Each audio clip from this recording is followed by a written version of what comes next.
큐.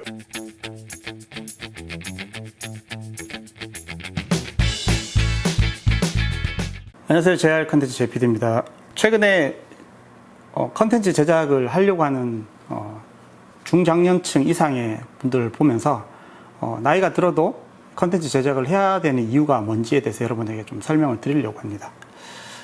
제가 2000년 초반쯤에 컨텐츠 영상 전공을 할 때만 하더라도 영상을 제작하려고 하는 사람들의 어떤 진입 장벽이 되게 높았습니다. 그래서 아무나 영상을 제작할 수 없었죠. 장비도 비쌌고 편집하는 프로그램도 구하기가 쉽지 않았기 때문이죠. 근데 이제 시대가 변하고 PC의 발달, 인터넷 발달, 그리고 유튜브 플랫폼, 스마트폰 등등 이런 생태계가 갖춰지면서 점차적으로 컨텐츠 제작할 수 있는 환경들이 조금씩 그 문턱이 많이 낮아지고 있습니다. 근데 왜 굳이 나이가 들었음에도 불구하고 컨텐츠를 제작을 할 줄 알아야 되냐? 이거에 대해서 의아해 하시는 분들도 있을 거야. 나는 그런 쪽 관심도 없다고 하시는 분들은 당연히 그거는 본인의 선택이지만 그래도 최소한 내가 60대, 70대 되어서도 사회활동, 경제활동을 해야 된다고 하시는 분들은 반드시 이 컨텐츠 제작에 대한 부분을 최소한 기본적인 지식이나 혹은 그것들을 직접 제작할 수 있는 영역까지 발전해야지 된다고 저는 생각합니다. 그 이유가 뭐냐 하면 지금 앞으로 우리에게 도래할 미래들, 시대들이 어떻게 바뀌고 있냐. 여러분 지금 이 흐름을 보셔야 됩니다. 예전에는 그냥 경제활동을 오프라인 매장, 즉 그냥 가게 가서 물건 사고 그런 흐름이었다고 하면 최근 몇 년 사이에 온라인 판매들이 늘어나고 있습니다. 그 인터넷 발달이라는 부분 때문에 온라인 영역에 새로운 시장이 생긴 거죠. 근데 그 온라인 시장이 점점 더 강화되고 있어요. 그러니까 온라인에서, 인터넷에서 그냥 물건 샀다, 팔았다, 이 정도 수준이 아니라 그 온라인에 있는 제품을 사기 위해서 어떤 영상을 봅니다. 유튜브든 인스타든. 거기서 영상을 보고 사진을 보고 이거 마음에 드네? 그런 흥미가 생기죠. 그리고 제품을 사기 이전에도 컨텐츠를 보고 즐기고 소비하는 분들이 많아지고 있습니다. 그것은 지금 유튜브 채널을 보더라도 지금도 시시각각으로 계속 올라오는 유튜브 컨텐츠들 엄청나게 방대하게 쌓이고 있죠. 유튜버들도 얼마나 많습니까? 전 세계적으로 대한민국에도 상당히 많아지고 있죠. 그들이 사람들에게 흥미를 끌 수 있는 컨텐츠들을 많이 만들고 있습니다. 그리고 그것들을 보는 소비자들도 많이 있고요. 그래서 그것들을 보면서 내가 그 제품에 끌려서 제품을 구매하는 단계까지 이릅니다. 그리고 구매했던 제품을 언박싱하고 리뷰하고 그것들을 재생산해서 컨텐츠로 만들기까지 합니다. 그래서 지금은 온라인에서 그냥 인터넷에서 물건 사고 판다의 새로운 시장이 생겼다기보다는 시장 이상의 삶의 공간까지도 지금 더 확장이 되고 있는 상황이죠. 예전에는 1490년도에 콜럼버스가 대륙을 발견하기 위해서 큰 여정을 떠났죠. 그리고 인간의 그 탐사의 어떤 그 열정은 우주로까지, 달에게까지 미치고 있습니다.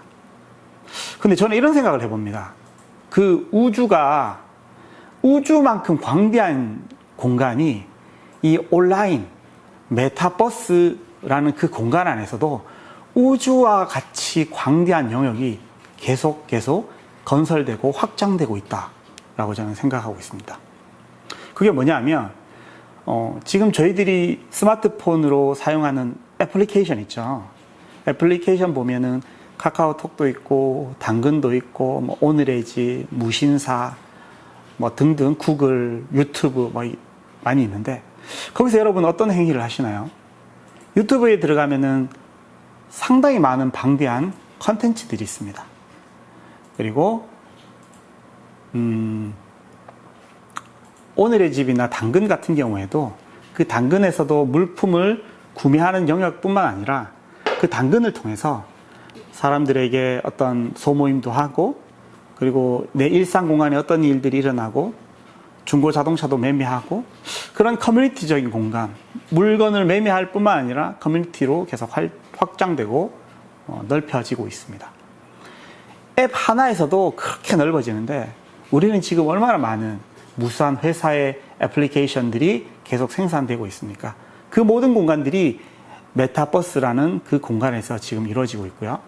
지금 20대나 젊은 친구들은 태어날 때부터 스마트폰을 쥐고 태어났기 때문에 어떻게 그것들을 활용해야 되고 그것을 통해서 어떤 수익을 창출해야 되고 그리고 사람들은 무엇을 좋아하는지 일찍 깨달아서 유튜브 같은데 정말 재밌는 컨텐츠들을 쉽게 만들고 올립니다. 그래서 많은 구독자들을 보유하게 되고요. 그 많은 구독자와 조회수를 통해서 많은 부와 수익을 거두게 됩니다. 근데 이것들을 배우지 않은 40대 혹은 50대 혹은 60대 이상 분들은 뭐 그냥 젊은 애들 그냥 놀고 있네, 스마트폰으로 그냥 장난치고 있네 정도로만 생각해버리면 정말 오산입니다. 거기에는 수많은 기회와 수많은 기회와 어떤 부가 기다리고 있습니다. 이 기회를 우리가 사실은 지금 막차를 탄다라는 심정으로 우리가 이 시장을 봐야지 됩니다. 왜냐하면 이제는 온라인이 아닌 오프라인에서만 해서는 사실 살아남기 힘듭니다. 그리고 오프라인보다는 온라인 시장이 더 비용이 적게 들고 그리고 더 많은 수익을 거둘 수 있습니다. 그러니까 예를 들어서 내가 오프라인 매장에 내가 장사를 하려면 보증금 줘야 되죠. 그리고 월세라는 거를 내야 됩니다. 근데 우리가 온라인 마켓을 하나 만들어요.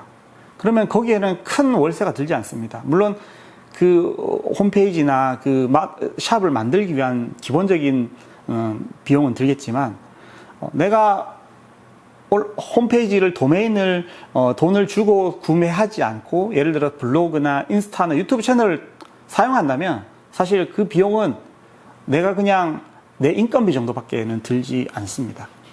그러니까 가성비가 되게 좋죠. 유튜브 채널도 뭐 100만, 200만 채널을 운영하시는 분들은 그게 하나의 어떤 자기의 어떤 물건을 팔고 어떤 수익을 거둘 수 있는 샵이 되는 거죠. 그 샵을 통해서 많은 수익을 거두게 됩니다. 왜 이렇게 세상이 빠르게 변한 걸까요? 바로 그것은 기술의 발달이 하나의 메타버스 시장을 형성할 수 있는 밑거름이 된 것입니다. 여러분, 스마트폰 2007년도 스티브 잡스가 만들어서 발명했는데요. 사실 그 스마트폰, 그 아이폰 그냥 전화기 아닙니다. 요즘은 시골에 있는 저희 부모님들조차도 가지고 있는 그 핸드폰이, 그 스마트폰이 상당히 다양한 기능들과 많은 일들을 할 수 있게 만드는 제품이죠. 근데 어떻습니까? 저희 부모님들 스마트폰으로 전화만 하죠. 아니면 카톡이나 문자 정도만 하시죠. 물론 조금 잘 사용하시는 분들도 계시겠지만 그 기능만큼의 어떤 효율을 아인슈타인이 자기 뇌를 뭐 20%밖에 못 썼다 그랬는데 제가 봤을 때 우리가 갖고 있는 스마트폰 5%도 못 쓴다고 저는 생각이 듭니다. 그게 뭐냐? 우리가 그것들을 얼마만큼 더 활용할 수 있느냐에 대한 능력이 우리에게 필요한 것이죠.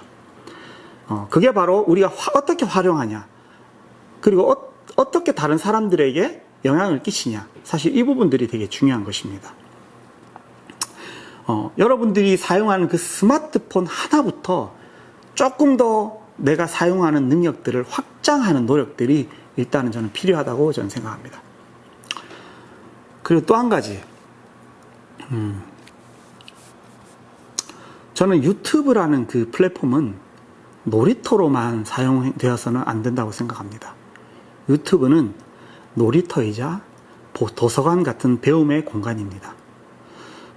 유튜브를 내가 게임을 보고 그냥 웃긴 거 보는 것만으로 사용을 하시는 분들은 그 상황에서만 머물고 있지만 유튜브를 통해서 지식을 배우고 공유하고 전달받고 전달해주는 역할을 하시는 분들은 그 유튜브를 통해서 굉장히 많은 배움을 얻으실 수 있습니다.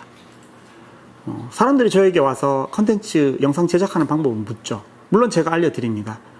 하지만 조금이라도 생각을 바꾸고 더 노력하신다면 유튜브에서 스스로 배울 수도 있습니다.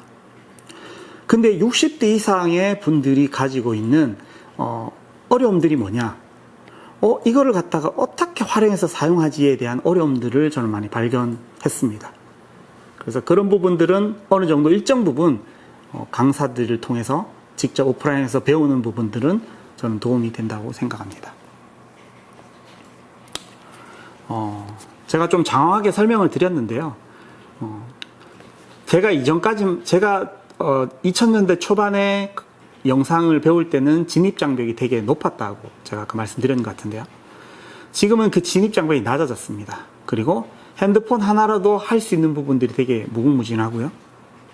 하지만 거기에서 추가로 PC나 노트북을 추가해서 편집 프로그램까지 운용하시게 된다면 이제는 뭐 다른 게 필요 없을 정도로 저는 모든 것들을 가능하게 할 수 있는 시장이 열린다고 저는 생각합니다. 그리고 저는 또 한 가지 중요하게 말씀드리는 것은 컨텐츠를 제작하는 영역까지 여러분들이 확장되었으면 좋겠습니다. 그게 뭐냐면 컨텐츠를 소비만 하시는 분들이 있고요. 그리고 컨텐츠를 직접 생산하는 분들이 계세요. 근데 그분들은 관점이 완전 다릅니다. 컨텐츠를 소비만 하시는 분들은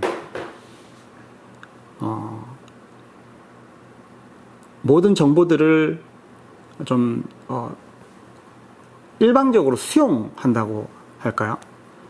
좀 필터링이 좀 덜한 경우가 있습니다. 그러니까 미디어와 이런 내용들을 정보를 받아들일 때 요즘 디지털 세상에는 잘못된 정보들, 노이즈가 껴있는 정보들이 되게 많이 있는데 그 정보들을 일방적으로 수용을 하세요. 그래서 한 60대 이상 되신 분들 중에 그 정보들을 무분별하게 수용하다 보니 때로는 좀 극우적인, 때로는 좀 너무 한쪽으로 편향되어 있는 정보를 다 받아들이고 사실이 확인되지도 않은 것들을 믿고 어떤 사회의 어떤 행동을 하는 경우가 있죠. 근데 그 사실을 정확하게 받아들여야 될 필요가 있습니다. 그러니까 그러려면 그 영상을 소비만 하는 입장이 아니라 직접 생산하는 위치까지 가야지 됩니다. 그러니까 여러분들이 생산자의 관점으로 미디어를 보라라는 것이죠. 그렇게 되면 좀 더 균형 잡힌 시각으로 여러분들이 이쪽 의견만 내가 확인하는 것이 아니라 다른 쪽의 의견도 확인을 하게 되고 그 확인된 정보들을 가지고 컨텐츠를 생산을 하게 될 겁니다. 컨텐츠 생산하는 자리에 있다면 다양한 정보들을 접할 수밖에 없고 접해야지 되고 그러다 보면 내가 알았던 이 내용보다는 이 내용이 조금 더 정확했구나. 요거보다는 요쪽이 맞았구나. 혹은 이 사람은 이렇게 생각하는데 이쪽 사람들은 이렇게 생각할 수도 있구나. 그 사람의 입장도 되어보고 또 그 반대의 사람의 입장도 되어보고 약간 역지사지의 마음을 가지게 될 수 있습니다. 그러면 조금 더 균형 잡힌 관점과 시각을 가지고 세상을 바라보는 눈이 저는 생길 수 있다고 봅니다. 그래서 여러분, 요거는 디지털 리터러시라고도 표현하고요. 또 미디어 리터러시라고도 하는데 우리가 수용하는 그 정보들을 조금 더 객관적으로 바라볼 수 있는 눈을 가지는데 여러분이 컨텐츠를 제작하는 입장에 그리고 제작하는 자리로 한번 나아갈 수 있기를 저는 바라해 봅니다. 제가 처음에 서두에 말씀드렸다시피 요즘은 컨텐츠를 제작하는 부분들이 20년 전보다 훨씬 더 그 문턱이 낮아졌습니다. 귀찮은 것만 참으면 내가 조금 더 실행에 옮길 수 있는 작은 노력만 있으면 여러분 하실 수 있습니다. 그러니까 저는 그리고 제가 이거는 뭐 제 개인적인 이야기인데요. 제가 초기에 2000년 초반에 저희 대학교에 국가에서 지원해준 편집 프로그램이 있었습니다. 편집 프로그램. 이제 미국에서 만든 아비드라는 프로그램이었는데요. 그 당시에는 이제 PC 디지털 편집이 되게 좀 보편화되지 않아서 그 프로그램을 사용할 수 있는 사람들이 되게 적었었어요. 그래서 저도 이제 그것들 사용을 하려고 했는데 교수님께 죄송하지만 교수님들도 할 줄을 몰라. 그래서 제가 그냥 생으로 배웠습니다. 생으로 배웠는데 너무 할 수 있는 방법들이 없어가지고 너무 많이 시행착오를 겪었어요. 근데 안 될 때 제가 어떤 마음을 품게 됐냐면, 아니 우리가 사용하기 어려우라고 이렇게 만들어 놓은 건 아닐 텐데, 이걸 이 프로그램을 계획하고 만든 사람이 우리를 잘 사용하라고 만들어 놨을 텐데 라는 생각이 들었어요. 그래서 내가 이 프로그램이 나를 위한 프로그램이다 라고 믿음을 한번 가져보자, 긍정적인 믿음을 한번 가져보자 라는 태도로 제가 그 프로그램을 계속 배우고 익히게 됐어요. 그러다 보니까 제 편집 실력이나 수준들이 되게 많이 상승했던 경험이 있었어요. 그래서 저는 이제 새로운 것들을 받아들일 때 어떤 태도가 있냐면, 이거는 나한테 도움을 주려고 만들어진 거야. 이 프로그램은 나한테 도움이 되려고 만들어진 프로그램이야 라고, 그런 긍정적이고 신뢰를 가지고 그 프로그램에 임하니까 되게 저는 빨리 배우고 능숙해지는 것들을 경험했거든요. 그래서 이 부분들을 저는 나이 드신 분이시거나 혹은 디지털 기기를 배우기를 어려워하시는 분들이 좀 받아들이고 이해하셨으면 좋겠어요. 그래서 이 프로그램 내가 한번 해봐야지, 이 프로그램 나를 위해서 한 거지, 약간 이런 관점이 저는 변화를 만들어낼 수 있다고 저는 생각합니다. 사실 오늘 제가 이런 말씀을 드리려고 한 이유는 앞으로 시대도 많이 바뀌어 있고, 그리고 이 시대에 바뀌고 있는 시대 가운데서 이 틈을 저는 놓치지 않았으면 좋겠습니다. 세종대왕이 훈민정음과 한글을 창제하실 때만 하더라도 모든 권력이 그 글자를 아는 일부에게만 갔거든요. 지금은 어떤 시대냐면, 그 디지털이 익숙한 디지털 네이티브들, 20대 친구들이 지금 사실 그 디지털 시장의 강자예요. 그들이 권력을 가지고 있어요. 인플루언서 유튜버들이 지금 엄청난 권력을 가지고 있습니다. 디지털 기기 어려워하시는 분들, 그리고 나이가 좀 있으신 분들 도전하십시오. 그리고 그 디지털 시대에 여러분도 들어가서 선점하십시오. 그리고 컨텐츠 배우는 거 주저하지 마십시오. 그래서 앞으로 변화되는 시대에 수용자적 입장이 아니라 여러분이 컨텐츠를 생산하는 진취적인 사람이 돼서 좀 더 주도적으로 삶을 살아갔으면 좋겠습니다. 오늘 영상 여기까지 하겠습니다. 감사합니다.